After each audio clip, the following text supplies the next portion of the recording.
D.El.Ed admission শিক্ষক হতে চাওয়া প্রার্থীদের জন্য ভালো খবর। ডিএলএড কোর্সে ভর্তি হওয়ার বিজ্ঞপ্তি প্রকাশ, তো আপনারা বিস্তারিত জেনে নেন।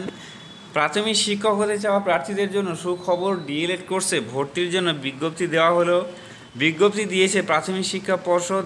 আগ্রহী প্রার্থীরা আবেদন করতে পারেন। এনসিটিই দ্বারা স্বীকৃত এবং পশ্চিমবঙ্গ প্রাথমিক শিক্ষা বোর্ডের দ্বারা অধিভুক্ত প্রতিষ্ঠানে 2024-26 সেশনের জন্য নিয়মিত মুখোমুখি মোডে 2 বছরের ডিএলএড কোর্সে ভর্তি নেওয়া হবে।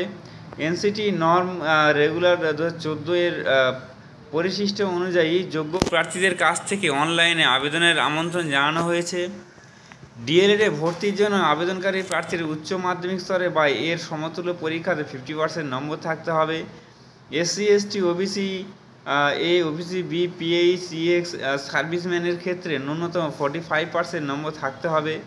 আগ্রহী প্রার্থীরা 16/5/2024 থেকে 31/5/2024 তারিখের মধ্যে এনসিটি দ্বারা স্বীকৃত এবং পশ্চিমবঙ্গ প্রাথমিক শিক্ষা বোর্ডের সাথে অনুমোদিত প্রতিষ্ঠানে সেশন 2024-26 জন্য অনলাইনে আবেদন করতে পারবেন। যোগ্যতার মানদণ্ড, ভর্তির পদ্ধতি এবং প্রতিষ্ঠানের তালিকা জেলাভিত্তিক সংক্রান্ত বিশদ বিবরণ বোর্ডের অফিসিয়াল ওয়েবসাইটে পাওয়া যাবে। তো আপনারা এই ওয়েবসাইটটা দেখে নেন, এই www.primary education.org। তো আপনারা এই ওয়েবসাইটে গিয়ে আপনারা ভিজিট করতে পারেন।